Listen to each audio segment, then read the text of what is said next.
The U.S. Treasury Department has made a significant move against Blender.io, a cryptocurrency mixer, by imposing sanctions on it.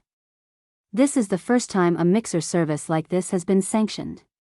The reason behind this action is the service's role in laundering over $20.5 million from a cyber attack on the Ronin network by the Lazarus Group, which is a North Korean state-backed hacker group. The Ronin network links the Axie Infinity online game to the Ethereum blockchain and suffered a huge loss of over $620 million due to the hack. Blender.io was known to operate in English and Russian and was popular among cybercriminals. Despite the sanctions, there was no immediate response from Blender.io's operators. The U.S. Treasury is clear in its stance against these mixers, viewing them as a threat to privacy and national security because they conceal the origins and destinations of transactions, facilitating illegal activities. The sanctions extend to additional cryptocurrency wallets connected to the Lazarus Group, indicating a broader crackdown on the financial networks that support cybercrime. 1. U.S. Treasury sanctions Sinbad cryptocurrency mixer. Who? The U.S. Treasury Department. Whom? Sinbad cryptocurrency mixer, used by North Korean hackers. When? Announced on Wednesday, no specific date given. Where? United States. Why? To sanction a tool used to launder funds stolen by hackers connected to North Korea. The United States Cybersecurity and Infrastructure Security Agency, CISA, has alerted the public about a cyber attack targeting the Municipal Water Authority of Aliquippa in Pennsylvania. The attackers managed to take control of a system that monitors and regulates water pressure. The compromised system was an Unitronics Vision System, which is a programmable logic controller, PLC, that includes an interface for humans to interact with the machine, HMI. The cyber attack was claimed by a group called Cyber AV3 Ingers, which is anti-Israel and potentially linked to Iran.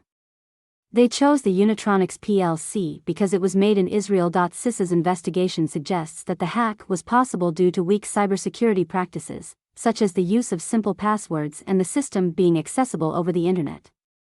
To prevent such attacks, CISA recommends changing default passwords, using multi-factor authentication, ensuring that systems are not directly accessible over the internet, and keeping the systems updated. Given that PLCs are critical in managing water and wastewater processes, any disruption could seriously impact water quality and management. CISA has been actively offering help to organizations in the water sector to secure their systems, including offering a free vulnerability scanning service. 2.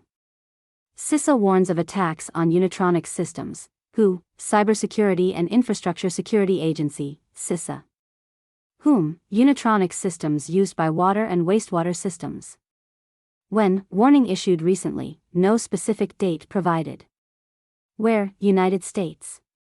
Why? After 2 utilities reported issues, CISA warns that hackers are targeting specific tools used in water and wastewater systems. 3. Sentencing of Ukrainian individual for data marketplace. A Ukrainian person has been sentenced to 8 years in a U.S. prison. They were convicted for operating an online marketplace that illegally sold personal data of American citizens.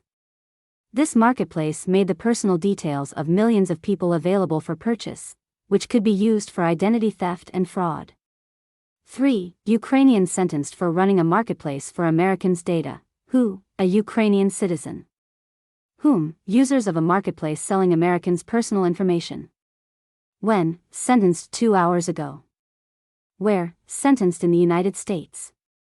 Why? For administering a marketplace that sold personal information of millions of Americans. 4. Malware targeting Iranian bank customers. Security researchers have discovered a scheme where cybercriminals created over 200 fake mobile applications.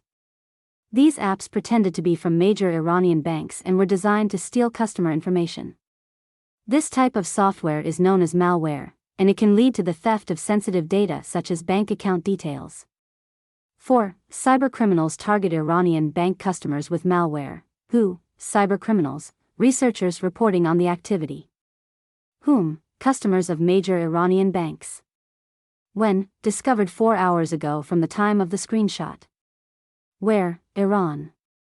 Why? Cybercriminals have created fake mobile apps to steal information from bank customers, mimicking major Iranian banks. Please note that the specific dates and additional details are not provided in the screenshots. For more precise information, the full articles would need to be consulted. These summaries explain the nature and implications of the cyber threats and the responses by authorities to protect citizens and infrastructure.